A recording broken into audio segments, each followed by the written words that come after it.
I want to tell you a story about Abraham, my tortoise. I had to put him off to the side of the house in kind of the narrow passageway between the side of the house and a brick wall because I had some workmen coming into the backyard. Now, Abraham lives in the backyard. He has kind of free range of the whole yard. And he spends his day going wherever he wants, whenever he wants. When I put him in this narrow enclosure, I put a card table up against the opening and I supported it with a bunch of bricks. And the idea was that he wouldn't be able to push over the bricks. The table had legs on it so that he wouldn't be able to push it over. You know, it was leveraged.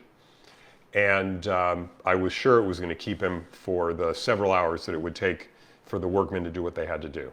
Well, over a couple of hours, I watched as the tortoise just refused to quit. He just kept hitting the wall, pushing against the wall. Whatever it took, he was going to get through that wall. And as the minutes dragged by and then the hours dragged by, he didn't quit. And he was starting to get some progress. He was moving the table. He was pressing down on the table. But it looked like it was going to hold. And then, finally, how did he get through? He actually broke the table. He broke where the leg joined the table, he broke it. His continual force broke that joint. The leg tilted just enough for him now to be able to climb on it. It became kind of a runway for him, and he was able to climb out and get out of this enclosure. It took him hours. It took him the better part of a morning. The interesting thing about him is that he never quit. He never got frustrated. He never looked at the problem and he said, I have been at this for hours. I am getting tired. I am losing energy. This is a waste of my time. This is not going anywhere. It's not productive. I might as well just quit.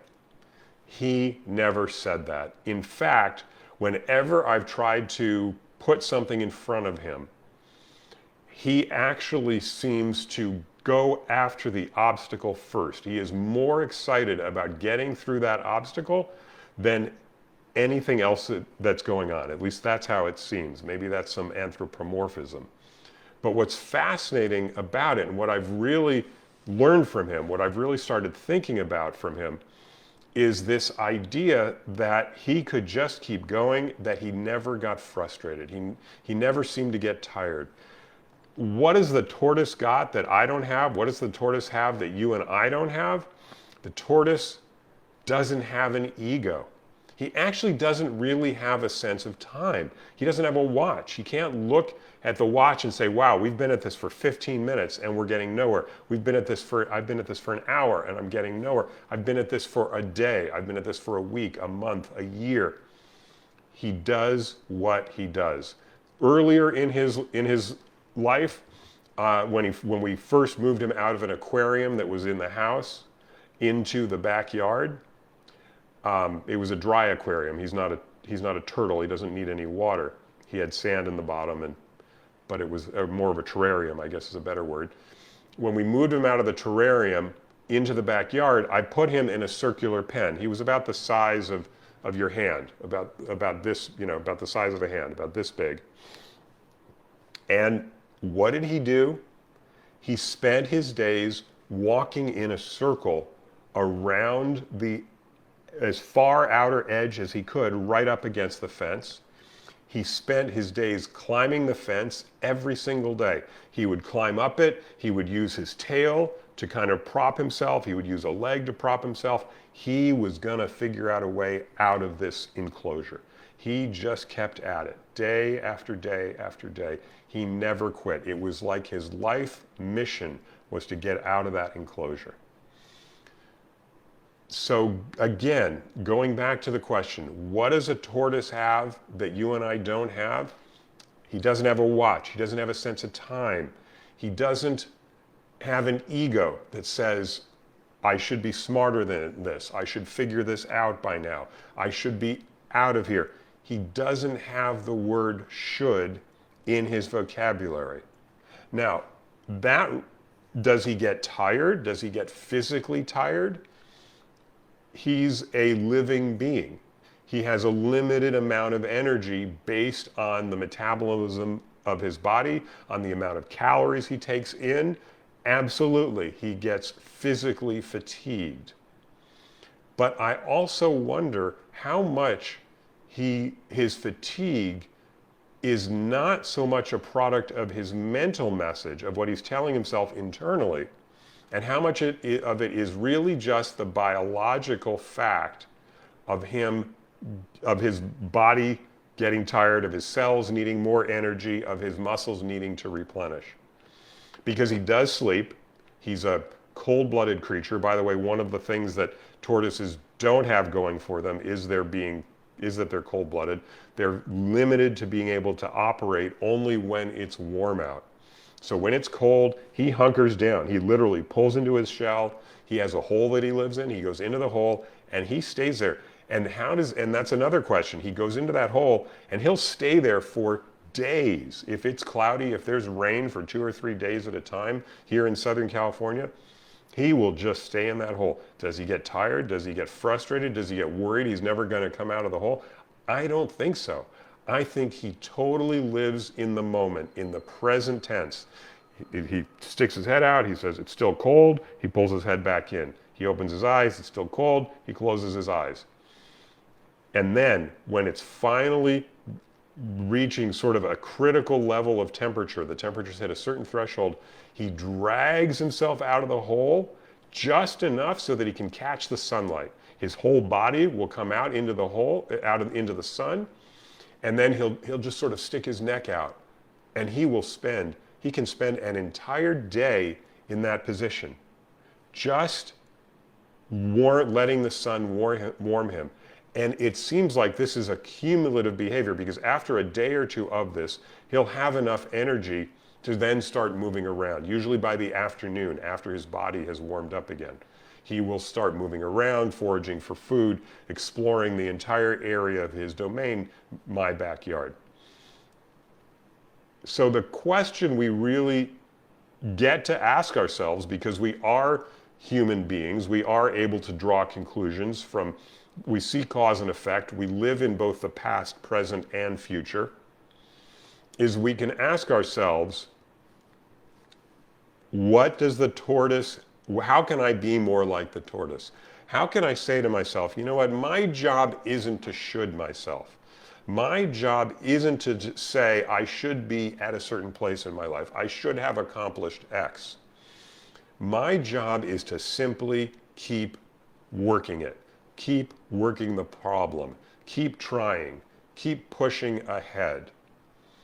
That's an incredibly powerful ability.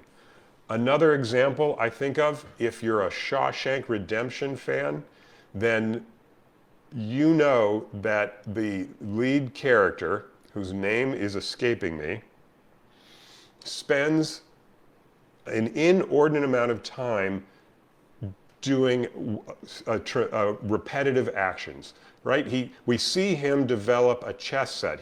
He gets one of the first things he has read, the Morgan Freeman character, obtained for him is a rock hammer and a rock blanket, which is really just sandpaper and a chisel tool that he can use to chisel stone. And he actually gets people in the yard with him, other prisoners, to find certain kinds of stones for him. Special stones, not just the regular sort of sandstone that's in the yard. And when he finds these better stones, he carves them into chess pieces. If any of you have ever done any kind of whittling or carving, it is a slow process. You've got to go step by step, one day at a time, little by little. And he has no problem being like the tortoise, just shaping those chess pieces. Now, he also has a lot of time. He's in prison. There isn't a lot going on. So when he's not working in the yard, or not relaxing or recreating in the yard, and not working in the prison laundry where we see he has a job, or then later working for the warden, that's another, if you know the movie, you know what happens there.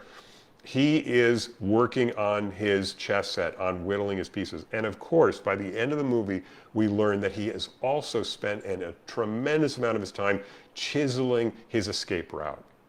And it was like it was really his reason to live, the opportunity to get the hell out of that hellhole. And so he was willing to take every single step. He never said to himself, you know what, it's never going to happen, I'll never get out. So that's a second thing that we learn from The Tortoise and from Shawshank Redemption, is the idea that we can talk, tortoises never talk themselves out of their success. Let me be clear. What I'm talking about is, regardless of whether he saw that the first time I put the tortoise in the enclosure and he couldn't get through that wall, he didn't look at it and he said, wow, I am never going to be able to knock that over. I might as well not even try. How many times have we talked ourselves out of a success by sitting back and we're projecting into the future of all of these chess moves, all of these steps that are going to happen? Well, if I keep pressing here, it's just not going to give, and it's something's behind it that's really immobile. I can just kill myself all day and I'm never going to get through it. Tortoises don't have that projection. The guy in Shawshank Redemption never looked at it and said, I'm never going to get out. He basically said, I'm going to get out or I'm going to die trying. And it was his journey. It was his goal. It was really the thing that kept him living. Just like the tortoise, if I put an obstacle in the yard, he's going to push that over almost just to see if he can. Almost just to prove to himself that he can. Almost, it's a way of him saying, I own this backyard and there's nothing here that's going to get in my way. So what if we were to start telling ourselves that? What if we were to say, it's not so much about the journey, the destination. It's not so much about when am I going to break through this obstacle. It's about, am I going to keep trying? Am I going to keep pushing ahead? Am I going to keep pressing on so that someday I will break out? And can we get excited even about the obstacles? Can that be an opportunity for us to say, we have a chance here to overcome something that we'd never overcome before? Is this a new opportunity for me? We can look at our obstacles as opportunities by themselves. And when you look back at what you've accomplished, hasn't it been the things that were the hardest, that had the most challenge before? I'm looking at the poster over my left shoulder, which would be the right side of the frame. No, I think the left side of the frame as you're looking at it. My continual forward progress, the 9 components. And if you take a look at the last one, it's over here. Trust the process. What does that mean? It's basically about be the tortoise. It's about trust that the work you're putting in day after day, polishing the rock with a rock blanket, chipping away at it, one molecule at a time, if that's what it takes, is going to pay off in the long run. You just have to keep focusing on it, and you can't talk yourself out of it before you get there. That's probably one of our biggest limiting factors. One of our biggest limiting factors is that ability for us to say to ourselves, oh, that'll never work. Oh, that'll never work. How many times have we talked to a friend and they're stuck and they're needing help and they want to get out of their problem, and we talk about options, we try and suggest things they can do, we ask them what else might you be able to do, and they end up doing what? They just talk themselves back into the problem. Oh, it'll never work. Oh, and if I do that, then that'll just create a new pain in the ass, and why do I do that? Why should I even try? And what happens when we do that is we're just guaranteeing our rights and our decision to stay stuck, to stay angry at the world and to stay frustrated and to say nothing is going to work. So the real challenge is to be like the tortoise. Take our egos out of it. See how much more energy and less fatigue we experience when we just say, you know, it's not my job to determine when I succeed or how I succeed. It's my job to keep trying. It's my job to keep pressing through whatever obstacle faces me. Thanks for being here. Check out my website, markcoach.net. My YouTube channel is growing tremendously. Mark Rothman Progress Coach. Check that out. If you want to learn more about the 9 components of progress, I'm trying to figure out how to point to it. You definitely want to check out 9 steps to achieving practically anything on my YouTube channel. And as always, leave comments here. I look forward to being in touch.